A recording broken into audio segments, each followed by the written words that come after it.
Student, welcome back to my channel ब्रीता accounts classes. आज ली class 12th accountancy chapter 3 change in profit sharing ratio में हम लोग जितना टॉपिक क्लियर कर सकते हैं, चलिए आज हम लोग टॉपिक को क्लियर करते हैं। जैसे देखिए, इस चैप्टर में स्टूडेंट ना तो कोई नया पार्टनर आता और ना ही कोई पुराना पार्टनर फॉर्म से जाता है। इस चैप्टर में बस हमारा रेशियो चेंज हो जाता है बिटवीन पार्टनर, तो उस केस में हमारा क्या क्या रिकंस्टिट्यूशन होता है उसको हम लोग क्लियर करते हैं। तो चलिए, सबसे फर्स्ट टॉपिक है सेक्रीफाइसिंग एंड गेनिंग रेशियो। तो हम लोग को स्टूडेंट यहाँ पर सेक्रीफाई रेशियो इक्वल टू होता है old share minus new share, old share minus new share. अब यहाँ पर जैसे मान लीजिए कि टू पार्टनर ए और बी है, ठीक है। ए का ओल्ड शेयर है 3/5 और न्यू शेयर इक्वली है, मान लीजिए। तो यहाँ पर देखिएगा स्टूडेंट, यहाँ पर ए का पॉजिटिव में आ रहा है शेयर, तो ये पार्टनर सेक्रीफाइसिंग पार्टनर है। बी का देखिएगा स्टूडेंट, यहाँ पर मान लीजिए कि इन लोग का ए और बी का 3:2 रेशियो था, तो 2/5 और न्यू रेशियो इक्वली था। तो यहाँ पर देखिएगा, यहाँ पर रेशियो जो है निगेटिव में आ रहा है, तो ये पार्टनर गेनिंग पार्टनर हो गया। अब यहाँ पर देखिए, अगर हम लोग को न्यू रेशियो कैलकुलेट करना होगा तो न्यू इक्वल टू होगा, अगर सेक्रीफाई के केस में ओल्ड माइनस सेक्रीफाई, अगर जो पार्टनर सेक्रीफाई कर रहा है उसका न्यू रेशियो का ये फार्मूला होगा, और जो पार्टनर गेन कर रहा है स्टूडेंट, तो वहां पर होगा न्यू रेशियो का formula old plus gain share, old plus gain share. चलिए, टॉपिक हमारा क्लियर हो गया।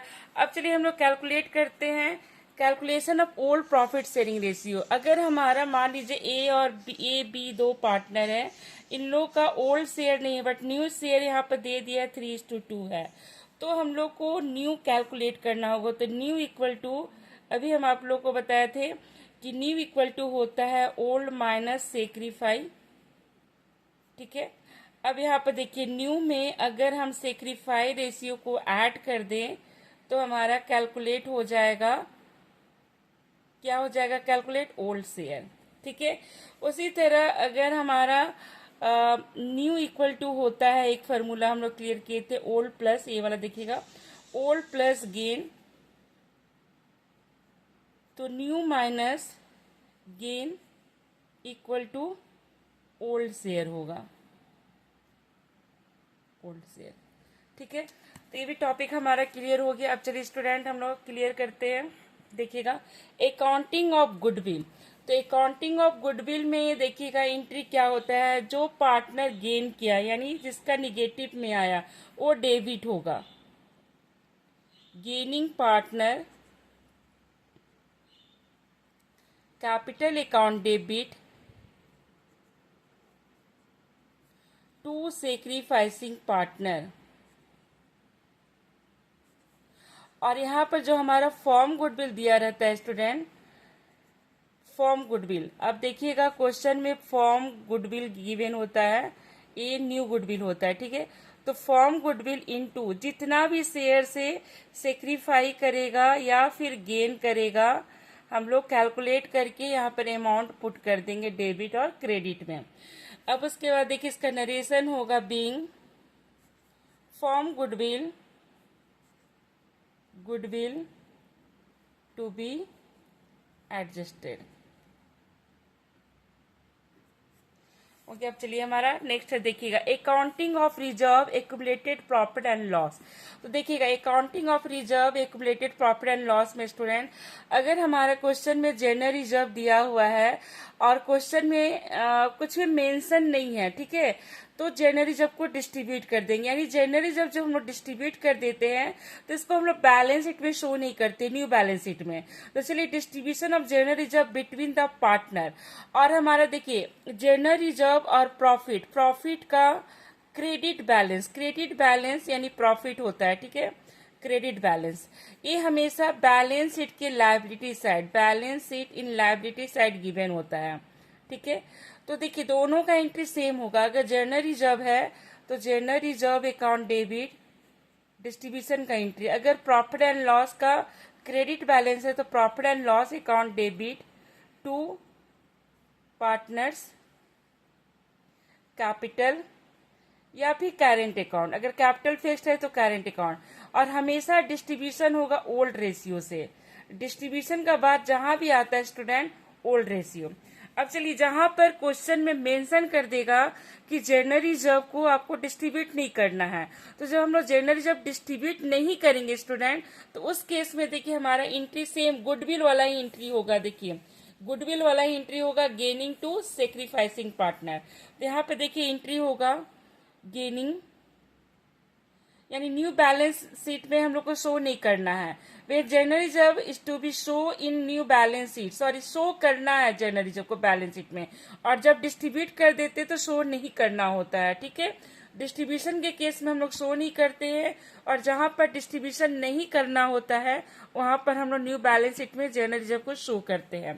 तो general reserve not to be distributed between partner, इसका एंट्री होगा gaining partner, capital account debit to sacrificing partner. हमेशा जनरल रिजर्व अगर न्यू बैलेंस शीट में शो करना है स्टूडेंट, तो हम लोग क्या करेंगे, इसको डिस्ट्रीब्यूट नहीं करते, इसको एडजस्ट कर लेते हैं पार्टनर या करेंट अकाउंट। ठीक है, कैपिटल सेक्रीफाइसिंग पार्टनर कैपिटल या करेंट अकाउंट। तो देखिए when general reserve is to be show in new balance sheet, जब शो करना होता है तो एडजस्टमेंट एंट्री हम लोग पास करते हैं, जनरल रिजर्व को एडजस्ट करते हैं, सेम गुडविल वाला एंट्री होगा। और जब जनरल रिजर्व को बैलेंस शीट में शो नहीं करना होता है तो डिस्ट्रीब्यूट कर देते हैं।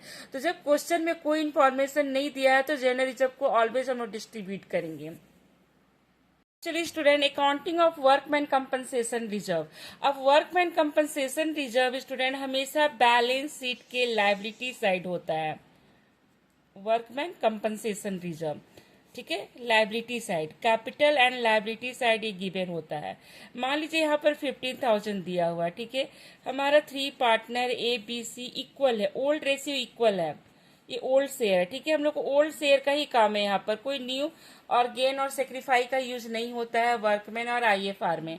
अब देखिए 15,000 को अगर हमारा क्लेम नहीं है, ठीक है, इफ क्लेम नॉट गिवन, या क्लेम के लिए कोई इंफॉर्मेशन नहीं है, ये जो है हमारा workman compensation reserve form worker के लिए रिजर्व करके रखता है। अगर वर्कर के साथ कोई भी एक्सीडेंट होता है या वर्कर क्लेम करता है किसी भी केस में, तो फॉर्म उस क्लेम को फुलफिल करता है। तो इस केस में यहाँ पर ध्यान देना कि वर्कर क्लेम किया है कि नहीं। तो यहाँ पर कोई क्लेम नहीं है, इसको डिस्ट्रीब्यूट कर देंगे। तो डिस्ट्रीब्यूशन का एंट्री होगा workman compensation reserve account debit to all partner, यहाँ पर सभी पार्टनर में डिस्ट्रीब्यूट कर देंगे। किस रेशियो से स्टूडेंट? ओल्ड रेशियो से, हमेशा याद रखिएगा ओल्ड रेशियो से डिस्ट्रीब्यूट करेंगे। अब चलिए यहाँ पर देखिए केस 2। अब मान लीजिए कि क्लेम इज इक्वल है, claim is equal to workman compensation reserve. अब मान लीजिए कि क्लेम हमारा जो है स्टूडेंट, क्लेम है 15,000 ही, जितना वर्कमैन है, तो सेम एंट्री होगा, डिस्ट्रीब्यूट कर देंगे, distributed, same entry workman compensation to all partner. अब यहाँ पर देखिएगा student case 3, if claim is less than है वर्कमैन कंपनसेशन रिजर्व। मान लीजिए कि क्लेम जो है स्टूडेंट, क्लेम है ₹5,000, तो जितना क्लेम है उतना हम लोग क्लेम फुलफिल कर देंगे। तो यहाँ पे एंट्री होगा वर्कमैन कंपनसेशन रिजर्व 15,000 अमाउंट है और 5,000 का क्लेम है, तो टू वर्कमैन क्लेम 5,000 और 2 जितना भी बच गया amount, balance amount all partner में डिस्ट्रीब्यूट कर देंगे। किस रेशियो से? ओल्ड रेशियो से, हमेशा डिस्ट्रीब्यूशन ओल्ड रेशियो से होगा। अब चलिए स्टूडेंट हम लोग इन्वेस्टमेंट फ्लक्चुएशन रिजर्व क्लियर करते हैं। देखिएगा इन्वेस्टमेंट फ्लक्चुएशन रिजर्व, जैसे मान लीजिए बैलेंस शीट है स्टूडेंट, अब यहाँ पर देखिएगा लायबिलिटी साइड, हमेशा रिजर्व लायबिलिटी साइड ही दिया रहता है, कैपिटल लायबिलिटी साइड।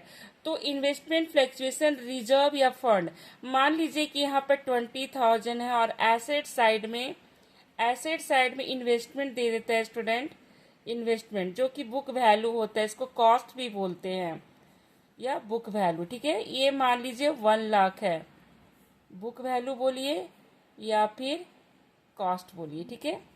अब देखिए अगर इन्वेस्टमेंट का मार्केट वैल्यू चेंज होता है, जैसे फर्स्ट हमारा है नॉट गिवन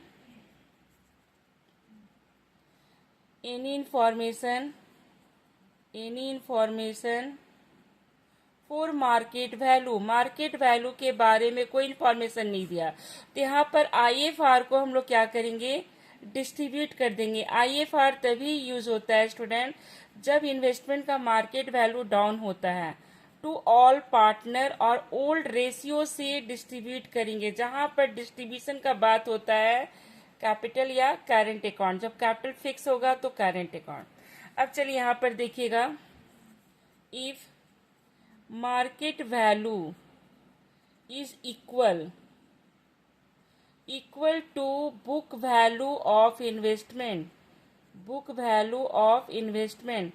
इन्वेस्टमेंट के बुक वैल्यू के बराबर है, यानी मार्केट वैल्यू जो है ₹1 लाख ही है, जितना हमारा बुक वैल्यू है, देखिएगा जितना बुक वैल्यू है उतना ही हमारा मार्केट वैल्यू भी है, तो सेम एंट्री हो जाएगा student. Case 1 same entry for distribution of IFR, for distribution of IFR, यहाँ पर सेम एंट्री हो जाएगा क्योंकि क्लेम हमारा इक्वल है। अब चलिए देखिएगा स्टूडेंट, इफ क्लेम नहीं बोलेंगे, market value, if market value of investment is less then book value of investment. मान लीजिए कि मार्केट वैल्यू है इन्वेस्टमेंट का 90,000, तो देखिए बुक वैल्यू 1 लाख है, मार्केट वैल्यू 90, लॉस हो गया 10,000 का। अब ये लॉस को रिकवर करेंगे किससे, IFR से। तो देखिए यहाँ पर एंट्री होगा IFR 20,000 और 10,000 का लॉस हो गया, तो लॉस को टू इन्वेस्टमेंट करके ले जाएंगे, टू इन्वेस्टमेंट अकाउंट। ये 10,000 का लॉस हो गया, ठीक है। और टू जो बैलेंस बच गया उसको ऑल पार्टनर में डिस्ट्रीब्यूट कर देंगे, ऑल पार्टनर्स कैपिटल अकाउंट। 10,000 को ओल्ड रेशियो से डिस्ट्रीब्यूट कर देंगे। अब चलिए हमारा एक मोर देन होगा और एक लेस देन और भी हम लोग को क्लियर करना है। देखिएगा student, if market value of investment is more than book value of investment. अब देखिए मार्केट वैल्यू 1,10,000 है, जबकि बुक वैल्यू हमारा था, बुक वैल्यू 1 लाख था, ठीक है। अब इस केस में देखिएगा हमारा 3 एंट्री पास होगा। फर्स्ट होगा IFR को हम लोग डिस्ट्रीब्यूट कर देंगे, क्योंकि IFR को तो हम लोग यूज किए नहीं। IFR account debit to all partner, old ratio से डिस्ट्रीब्यूट कर देंगे, ऑल पार्टनर्स कैपिटल अकाउंट। अब यहाँ पे देखिए 10,000 से इन्वेस्टमेंट हमारा क्या हो रहा है, इंक्रीज हो रहा है, तो इसको हम लोग रीवैल्यूएशन अकाउंट में इसका ट्रांजेक्शन करेंगे।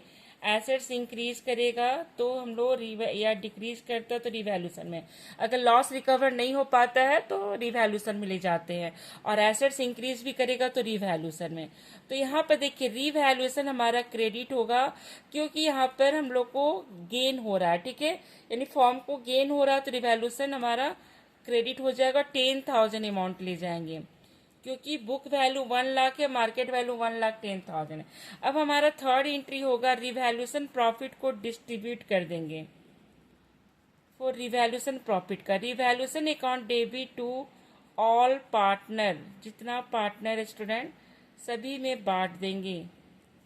ये टॉपिक हम लोग को एडमिशन रिटायरमेंट में भी पढ़ना है, ठीक है। एडमिशन के केस में ओल्ड पार्टनर लिखते हैं। अब देखिए यहाँ पर student, if market value investment less than book value of investment and loss जो होता है स्टूडेंट, वो हमारा क्या हो जाता है, लॉस इज मोर देन हो जाता है वैल्यू ऑफ IFR से ज्यादा हो जाता है लॉस, यानी हमारा लॉस मोर देन हो जाता है IFR से। अब जैसे यहाँ पर देखिए 70,000 हमारा मार्केट वैल्यू है इन्वेस्टमेंट का, बुक वैल्यू 1 लाख है, तो लॉस हो रहा है 30,000 का, जबकि IFR जो है स्टूडेंट, IFR क्वेश्चन में IFR हम लोग माने कि 20,000 है, ठीक है 20,000 है, तो लॉस ज्यादा हो गया। तो इस केस में हमारा देखिए फिर रिवैल्यूएशन अकाउंट में जाएगा, क्योंकि लॉस पूरा रिकवर नहीं हो पा रहा है। तो देखिए होगा IFR first entry, IFR account debit 20,000 हो गया, और टू इन्वेस्टमेंट, जितना भी लॉस होगा उसको हम लोग इन्वेस्टमेंट के नाम से ले जाएंगे।